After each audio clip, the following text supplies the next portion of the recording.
the release of Deadpool 2, we now have 11 movies inside of Fox's X-Men universe. That means today we're going to stop and rank all 11 X-Men movies from the worst to the best. Now, before I give you my ranking, go ahead and tell me down below in the comment section, how do you rank the X-Men movies? Which ones do you love? Which ones do you hate? And go and tell me why, because that's a lot more interesting than just talking about a number put next to a title. Let's have a nice, lively discussion. Also, this video is brought to you by my supporters over on Patreon. You can see their names down below. Because of their support, I've been able to do things like upgrade my set and other fun things like that. So thank you guys so much for making that happen. With that said, let's get started. Coming in last place is going to be X-Men Origins Wolverine. Now, I can appreciate the ambition of what they were trying to do in telling this epic story of Wolverine spanning 100 years, but the end result just falls flat on almost every single level. On a story level, they retcon a lot of elements about characters, specifically regarding Sabretooth, that just don't mesh with what they've shown us before. But the big issue here is tone-wise, it is all over the place. Certain parts try to be an epic story about war and brothers and betrayal and love and romance, and then in other scenes, it's very cartoonish, and you have Wolverine having like slapstick routines with his claws cutting up a sink, and just even the way that Gambit and Blob are portrayed in the movie just feel very off. Then just on a fundamental level, it's clear they didn't understand some of the source material because of the way they portrayed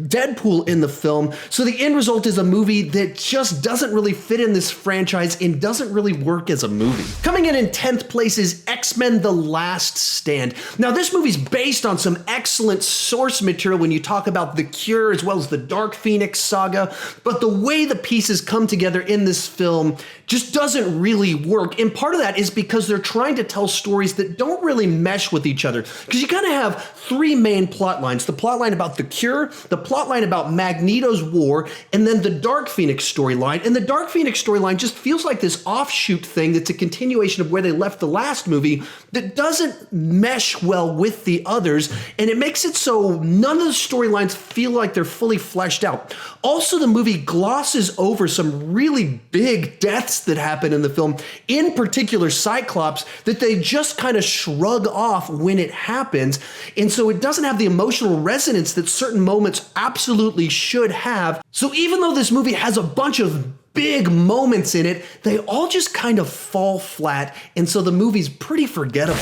At number 9 is X-Men Apocalypse. Now, this movie has some great scenes and moments in it. In particular, some of the stuff involving Magneto and his family are just phenomenal. Some of the most emotionally powerful stuff in any of the X-Men movies. Unfortunately, the rest of the movie doesn't live up to those high points, in particular the stuff with Apocalypse himself. Even his basic costume design doesn't look particularly compelling and calls to mind Ivan Ooze from the 1990s Power Rangers movie. But his plan itself kind of plays out in a very generic comic book third act kind of way where garbage is flying in the sky. Magneto, who was very compelling in the first part of the movie, just kind of becomes a character that's just doing things. In the way they decide to portray the battle with Apocalypse. And so even though it's called Apocalypse, it should be this big epic story. It just kind of comes off with like a generic mediocre comic book movie. At number 8 is The Wolverine. Now, there's a bunch of things about this movie that I really like.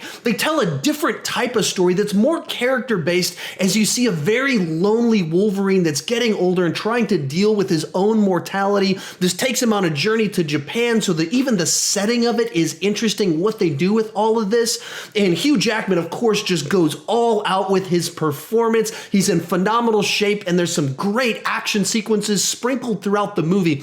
I think the problem that this movie runs into is that I don't find any of the supporting characters in this movie memorable at all. I've seen the movie probably 4 times, and I could never really remember their names, distinguish the things about any of them in particular. I just remember the main villain because in the third act of the movie, he gets very cartoonish in the direction that they take things. I think this movie could have been a lot better if they'd found a way to populate it with better supporting characters, but overall, I think this is a movie that's a lot better than sometimes it gets credit for. At number 7 is X-Men. This movie does a great job at world building and teaching us about the rules struggles and themes that are going to run throughout this entire franchise when it comes to how mutants are treated and discrimination. And sort of the brilliance of the script is that it uses Rogue and Wolverine as the perspective for the audience as they journey into this world of the X-Men and learn about it. We learn about it at the same time. Of course, the casting here is just kind of phenomenal, as so many of the people in this movie weren't really the A-listers that they are now when they were cast in this movie,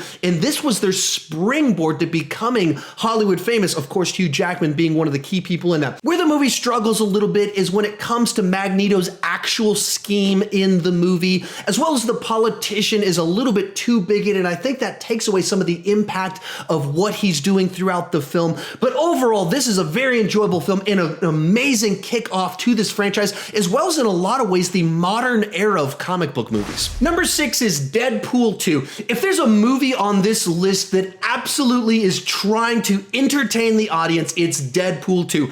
It's jam-packed with jokes, pop culture references, action sequences, creative ways of mutants using their powers, amazing music sprinkled throughout the entire movie. The cast of characters are fun and charming and have great chemistry with each other.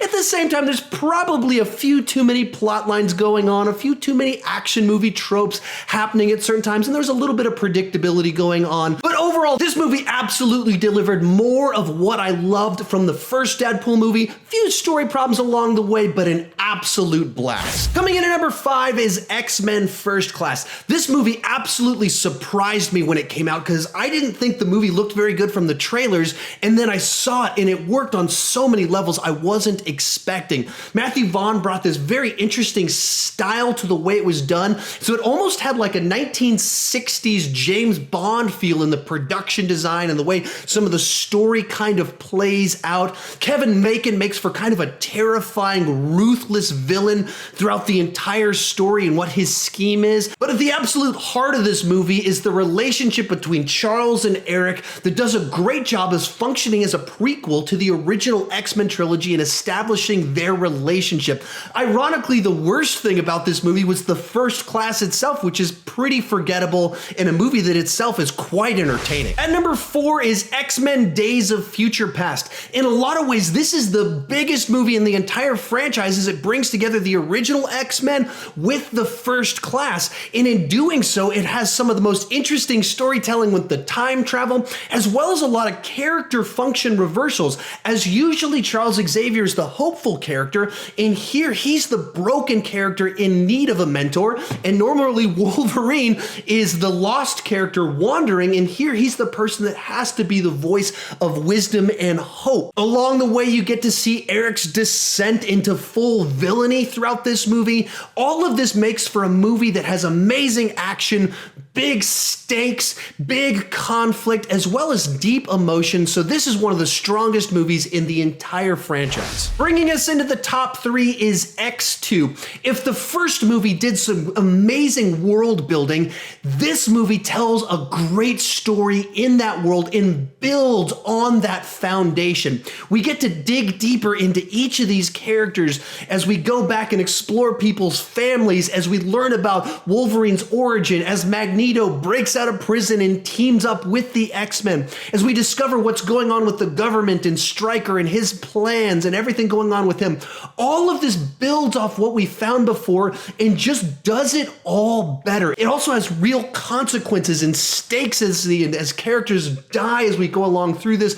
We have amazing new characters like Nightcrawler added into the mix. So overall, this is one of the best movies in this franchise and one of the great sequels of all time. Our runner-up is Deadpool. Now, this movie kind of came out of nowhere and just wowed us with just how fun, funny, and stylized it is. Ryan Reynolds feels like he was absolutely made to play this raunchy, motor-mouthed character, but beyond that, it finds way to even use his mutant power for humor and his healing and the way the action is presented and just how graphically violent it goes in the direction.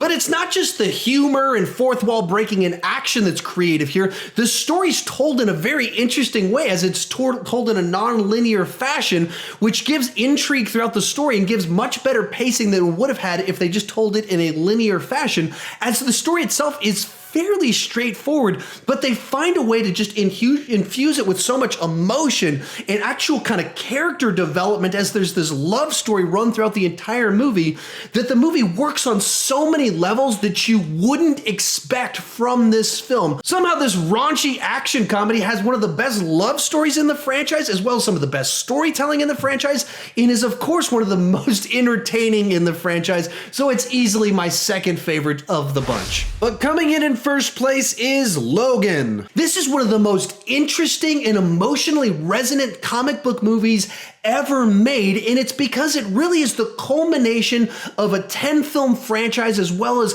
an actor playing a character for 17 years, and therefore there's so many things they could do with this movie that you couldn't really do in most franchises, because we know this character so well and we're seeing him at the end of his life, and therefore they can make a movie that's about death, about our mortality, about getting older, and explore themes in a way that is very difficult to do unless you know these characters so well. Beyond that, it tells a story about family, it has amazing action inside of it, and it's a movie that just absolutely kind of rips your heart out at different times. Out of all of these movies, this is the one that moved me emotionally the most. So for me, it is the best of the 11 movies inside of the X-Men universe. But how about you? How do you rank the X-Men movies? Go ahead and tell me down below in the comments section. Which ones do you love? Which ones do you hate? Which ones are overrated? Which ones are underrated? Let's have a nice, lively discussion about this franchise, and don't just talk about numbers and which ones we put where. Talk about why. Why is a lot more interesting than what number is placed next to them. And if you're new to my channel, please consider clicking that subscribe button. I do movie reviews, TV reviews, ranking videos, but the key thing is I don't want to just talk about movies, I want to talk about movies with you. So please join me down in the comment section. Let's have a lively yet respectful conversation about this franchise, and as always, thank you for watching.